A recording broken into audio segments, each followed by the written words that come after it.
Hi, Tony Hines here. You're listening to the Chain Reaction Podcast, all about supply chain advantage. This is the news roundup, all things impacting global supply chains this week. All in the news this week. Supply chain tech, global shipping, Russian sanctions, interest rates, Cornish lithium mining, retailing, food supply chains, mobile phone supplies, and tariffs on EVs between the European Union and the United Kingdom. And was a cop-out, and more, all in the news roundup this week, so stay tuned. Chain reaction. When it comes to supply chain tech, what do you want from your tech for your supply chain? Well, I've been talking to a few people in the past week about the technology that drives our global supply chains, and whether it's artificial intelligence, machine learning, visibility software, tracking software, planning software, those are all parts of the mix. But the big thing that people talk to me about regularly is gaining visibility of the supply chain beyond first, second, third tier, and seeing the total supply chain so that they can actually know where everything is at any point in time. So that is right at the top of the list. And of course, AI will definitely help with that visibility. And when we talk about AI, we're just talking about artificial intelligence that can keep the system moving while people can't, or while people have got better things to focus their particular skills and attention on in that supply chain. This is not about replacement, it's about enhancement.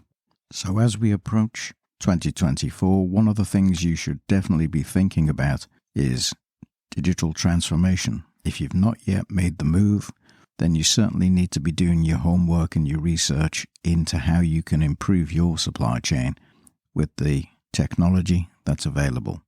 And that brings benefits to the customer as well as for you as the supplier or the supply chain controller or partner. So get those research tools working and start to find out. And there are plenty of people out there that will help. And we're not talking necessarily about salesmen, although salespeople are often the first port of call because they can tell you about systems. But always remember, it's a procurement process, as everyone knows in the supply chain, and you look for the best deals, the best offer, and the best long-term partners that can help you in this process. So stay focused and get that supply chain advantage for your supply chain from the technology that's available today. And to help you with all this during 2024, we'll be speaking to a number of technology providers and technology experts who will come along and help you think things through and perhaps give you some ideas and some understanding of what can be achieved using the technology. So come and listen to the Chain Reaction Podcast in 24. We look forward to having you with us.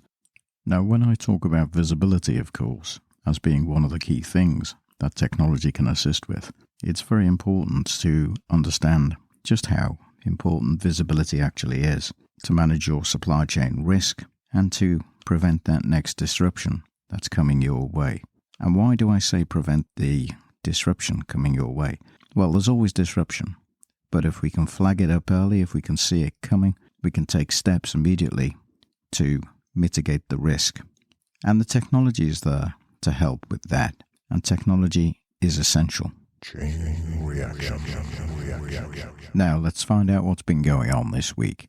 This week's big story is all about global shipping and trouble in the Red Sea. Well, of course, you may have seen that there's been some trouble in the Red Sea with the Houthi attacks on cargo ships. Now, shipping's a dangerous business at the best of times, but when you've got people making random attacks on shipping, it can become impossible. And of course, there's been some big announcements this week by Maersk and other big shipping companies refusing to sail their ships through the Red Sea.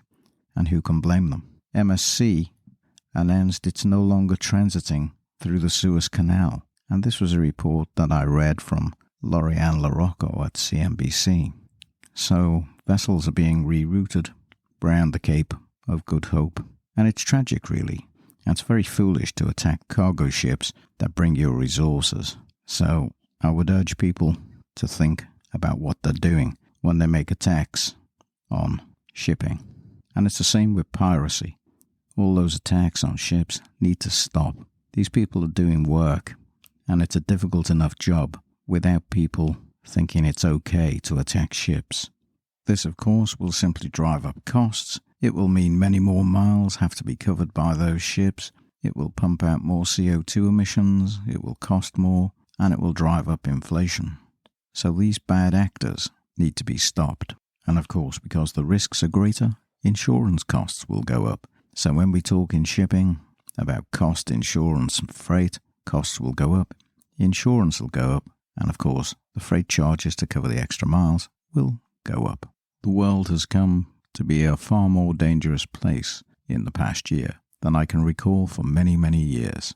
And it's time that some sense prevailed. These wars, these terrorist acts, help absolutely no one apart from the bad actors. On the 15th of December, the container ship MSC Palladium 3 was attacked at approximately 9:37.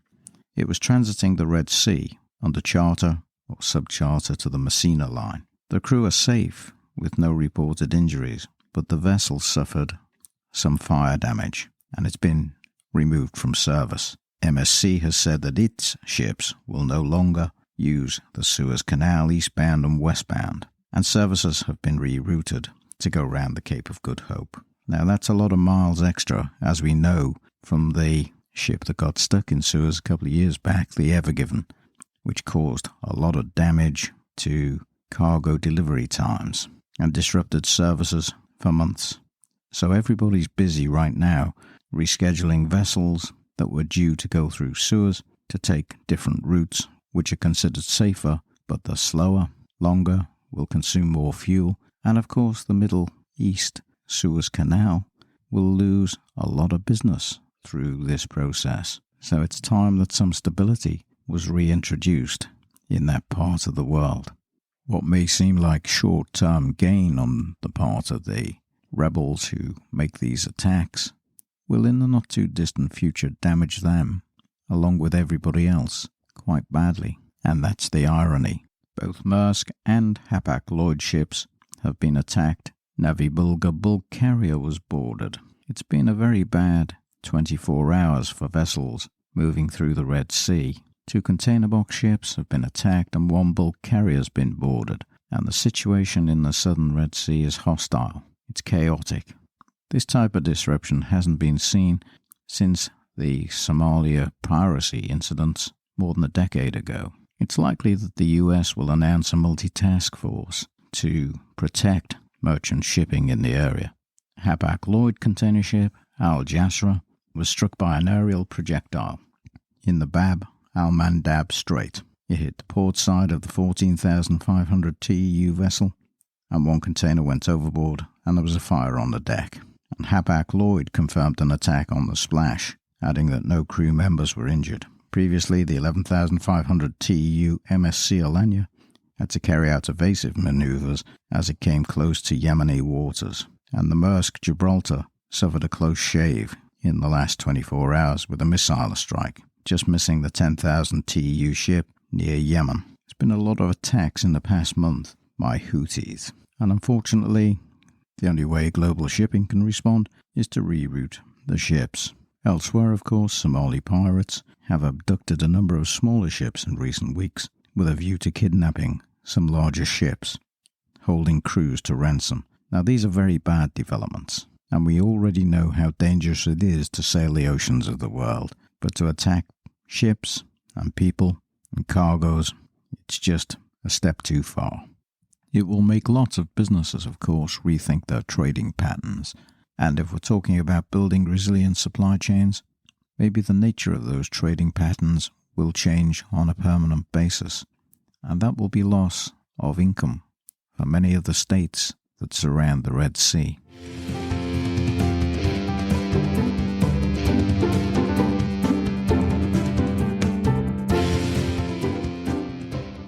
Now, on a more positive note, Imerus British Lithium reported this week that it's already producing lithium carbonate at the pilot plant in Cornwall, and it aims to produce enough of that lithium carbonate to produce around 500,000 EV batteries a year by the end of the decade. This operation is a collaboration between Imerus and Roderick and Andrew Smith, and it started in 2017 when there was a search for lithium resources in Cornwall. In June 2023, Imerus formed a joint venture with British Lithium on an 80-20 basis in favour of Imerus and started Imerus British Lithium to develop the mining project. Cornwall, of course, was famous for its tin mines in previous centuries and also for kaolin, China clay. So this is a good prospect as the United Kingdom moves ahead with its net zero plans for 2050. The first hole at the mine was drilled in 2017. They found mineral deposits and it developed from there. Mineral resource estimates, which were released in May this year, gave a total inferred mineral resource of about 160.8 MT, which is likely to grow further, and it puts the Cornish project among Europe's largest lithium developments.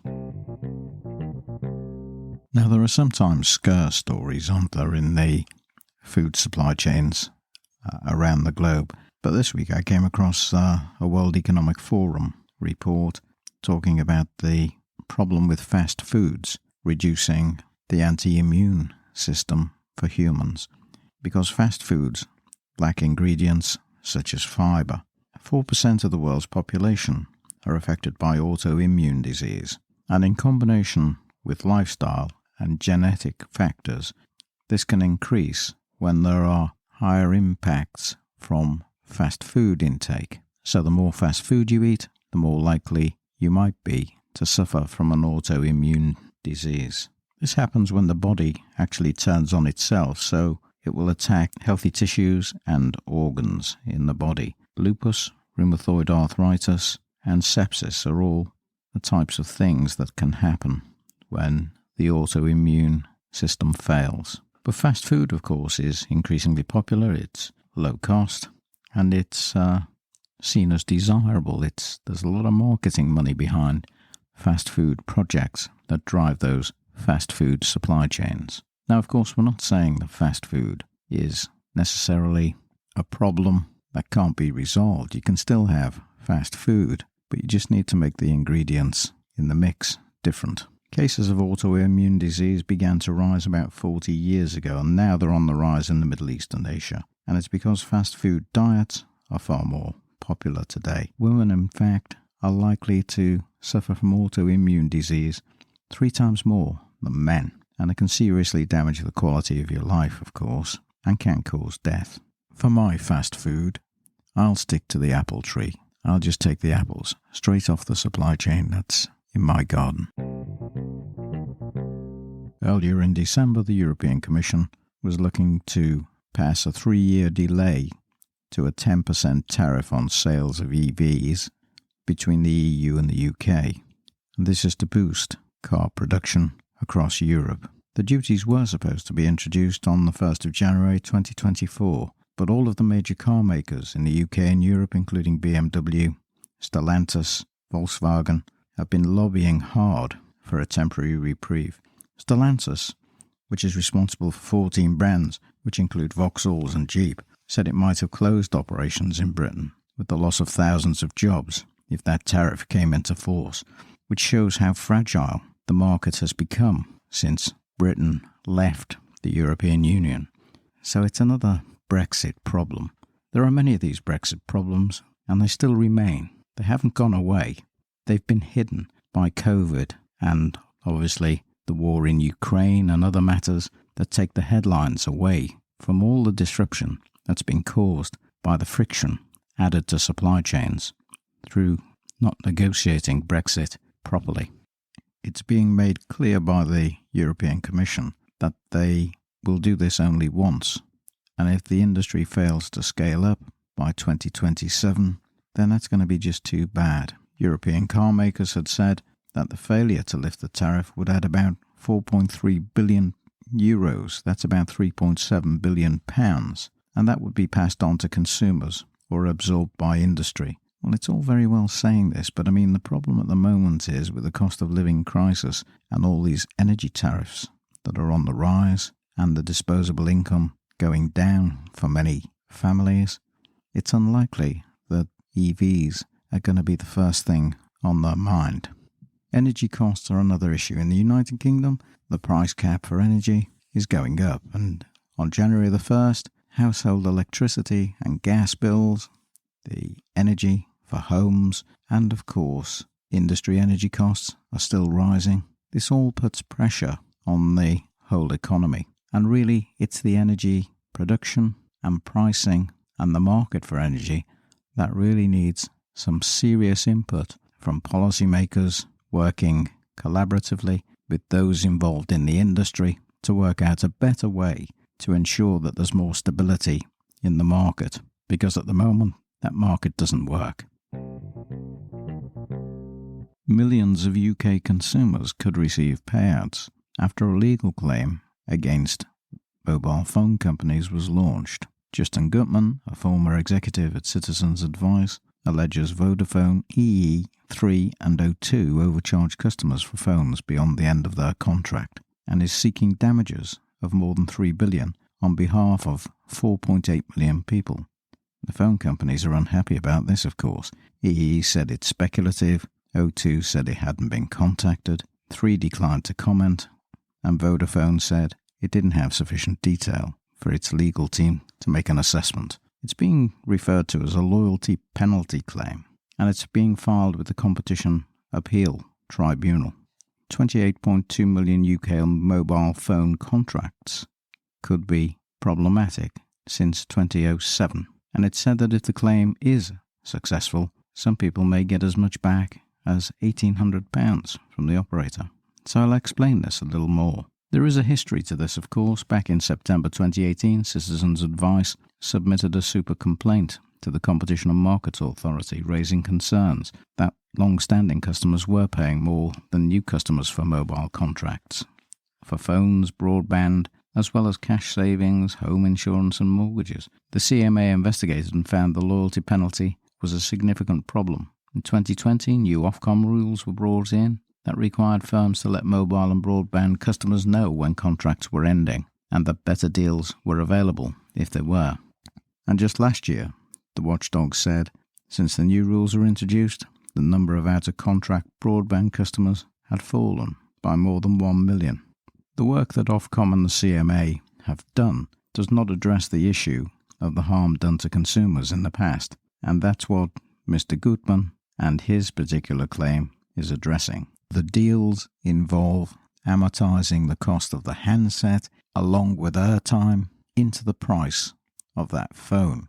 So, for example, say the handset for a phone is £1,000. They sell you that, and they sell you a 36-month contract. And let's say you just take an airtime contract for £15 a month. That's £180 every year. So what they do with a 36-month contract, they take the price of the phone, which is £1,000. They amortise that over a 3-year period, which makes it about £333.33 just for the phone, and then they charge you £180 per annum on top of that. So the total cost for every year of those 3 years, while you pay back the cost of the handset, is £513.33. That makes a monthly charge of £42.78. When the contract comes to an end, the end of 36 months, many of the phone companies have not been knocking off the price of the handset that you've already paid for. So not only do they charge you the £15 airtime, which is the only price you should actually be paying at that point, they charge you £27.78 every month for a handset that you've already paid for. And that's what the Competition and Markets Authority and Ofcom is very unhappy about. And so they're going to force the phone companies to stop that practice and to, of course, refund any overcharges that they've made. In addition to that, of course, they actually add an extra inflation amount once you have the 3-year contract in place. Every year, they add an additional charge for inflation. So that isn't a fixed price contract for the 3-year period. They'll up the costs as they go. So some companies are raising their annual contract prices by inflation, but they're also adding a percentage for increasing their profit. So many charge an extra 2.7% on top of inflation, whatever that figure is. And O2, for example, charge customers the CPI rate of inflation, that's the Consumer Price Index, plus 3.9%. So this is another way in which these phone companies are making super profits from their existing consumer base. So good business for the phone companies, but not for the customer. And this is why many are unhappy with the earlier responses by the watchdogs, Ofcom in particular.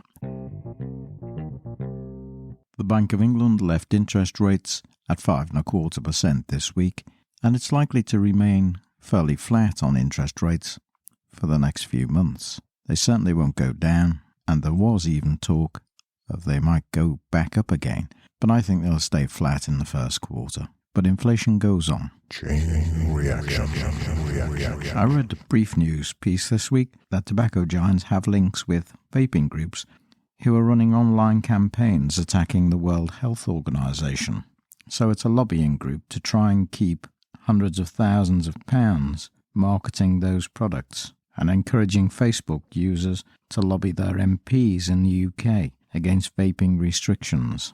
Tobacco giants have been accused of funding these operations so as to limit the attack on e-cigarettes and flavoured vapes, and its funded scientific papers and campaign groups have played down the risks to children from vaping. Philip Morris is one of the firms who've been named by the Times newspaper and Times Radio. The evidence is fairly clear. We know tobacco harms, and we know that some of the vaping products are causing respiratory disease amongst younger people. So it's problematic, but it's once again, we live in an age when the science is being played down or it's being manipulated by those who have a vested interest. Gazprom, the Russian-owned oil company, made 45 million euros from its North Sea gas field. And this is despite sanctions against Russia put into place by the European Union and Britain. Documents published at Companies House in the UK show that Gazprom UK, a subsidiary, made pre-tax profits of 45.7 million euros in 2022, and that's down from 48.2 million euros in the previous year. Gazprom has several fields in the North Sea. Netherlands Gazprom is majority owned by Russia and isn't subject to state sanctions. Further sanctions are being placed against Russia, trying to stop the diamond trade in Europe, and this is to stop funding President Putin's war in Ukraine. The prohibition of diamonds imported to the United Kingdom will be stopped next month. This is both in Britain and the EU. Russia's diamond trade is worth about £3.2 billion a year, and it's the biggest exporter of diamonds by volume, followed by African countries. After the embargoes on oil, gas, coal, gold, vodka, and caviar back in May, diamonds were left relatively untouched. Imports to the UK have fallen by 94% in the period following Russia's invasion in Ukraine back in February 2022. European aircraft manufacturer Airbus signed a contract with Turkish Airlines this week for 220 new planes. It comprises of 150 A321s and 70 A350s, so that's good news for Airbus in the UK and in Europe, and it's good news for Airbus employees in the UK too. Well, many commentators attending COP28 in Dubai thought there was something of a cop-out, and it took a long time to reach the final agreement. And many commentators also said the COP is becoming more like a trade show than a serious discussion about climate change. And that's a concern. In the end, after all the psychodrama and political shenanigans that took place, the conclusion appeared to be a good one. Many thought holding COP28 in Dubai in an oil state was not necessarily a good thing to do. But there are different opinions on this. Well, let's start by looking at some of the good things perhaps that came out of COP28 before we look at the criticisms and some of the things that people didn't seem to like about the COP28 conference. Japan said it would end dirty new coal power plants by 2050, and the Japanese Prime Minister Fumio Kishida said that the country would stop building new coal power plants by 2050 that don't have technologies to capture the emissions. And this pledge is in line with commitments made by G7 countries earlier in the year at a meeting chaired by Japan to accelerate a gradual phase-out of what they refer to as unabated fossil fuels to achieve net zero emissions by 2050. Fossil fuels accounted for about 70% of Japan's electricity in 2022, and the country's been trying to build support for an Asian hydrogen and ammonia supply network. There was criticism of the UK's Prime Minister with his green accounting trick, as they called it. On a flying visit to Dubai, the UK Prime Minister unveiled $1.6 billion for green finance projects, and he said it delivered on the UK's commitment to spend $11.6 billion over 5 years. Well, is that true? 1.6 billion times 5, that's about 8 billion, isn't it?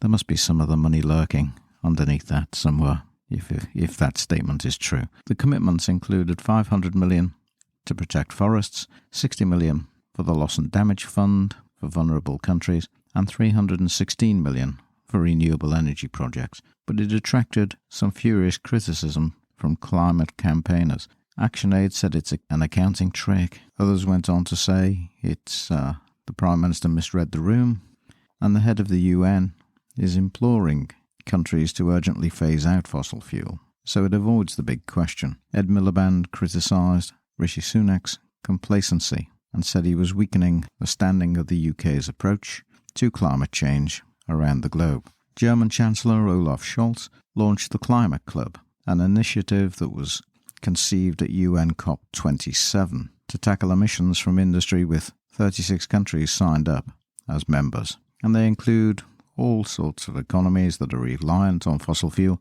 from Australia, Argentina, Korea, Japan, Canada and Spain. The European Commissioner, Ursula von der Leyen, said the club was becoming a unique hub of knowledge to advance the decarbonisation of industry. Only 15 out of the 133 world leaders in a photo taken at the start of COP28 were women.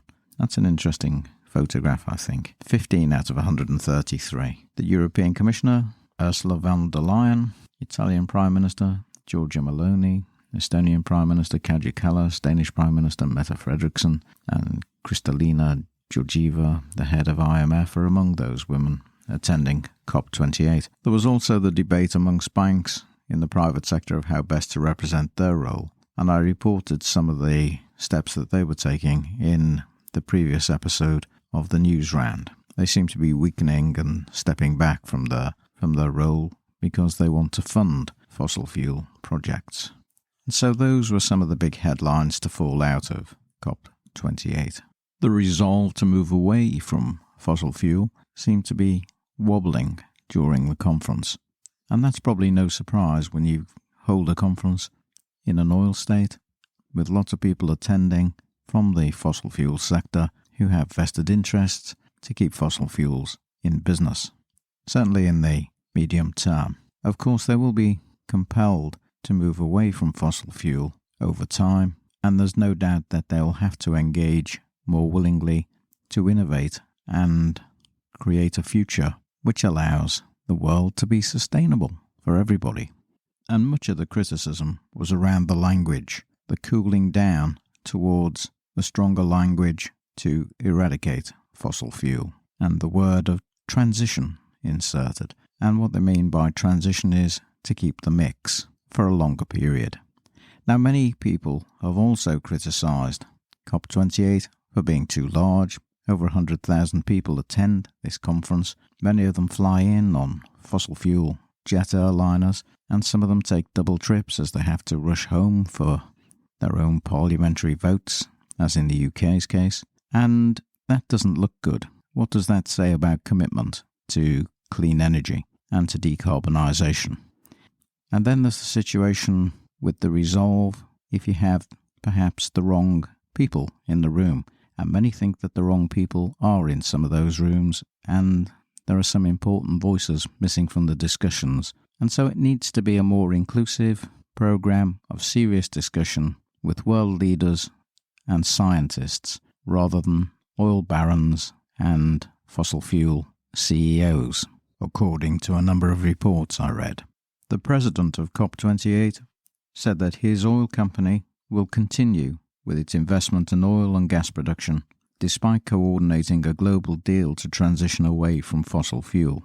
Sultan Al Jaber, who was the COP28 president, is also the chief executive of the United Arab Emirates National Oil and Gas Company, ADNOC, and in an article in The Guardian newspaper, it was reported he has to satisfy demand for fossil fuels. My approach is very simple, he said. We'll continue to act as a responsible, reliable supplier of low-carbon energy, and the world will need the lowest carbon barrels at the lowest cost. Well, that doesn't sound having a commitment, does it, to where the world needs to be? And he uses the language of the market to say at the end of the day, remember, it's the demand that will decide and dictate what sort of energy source will help meet the growing global energy requirements. Well, the whole point of COP is to persuade people differently, not to encourage them to continue along the same path, because that's going to lead to a world where there's going to be serious pollution problems and a world that won't be sustainable. Some strange comments for the president of a UN COP conference, but maybe not so strange for the chief executive of an oil and gas producing company.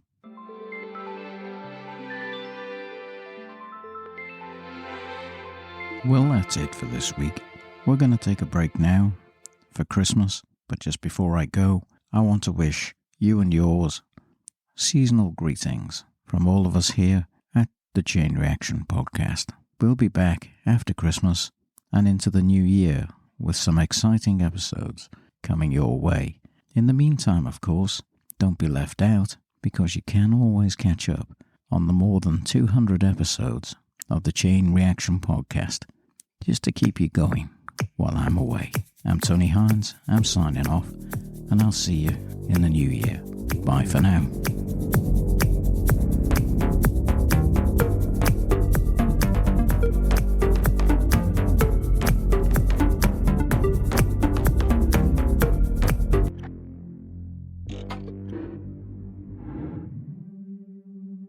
You've been listening to the Chain Reaction Podcast, written, presented and produced by Tony Hines.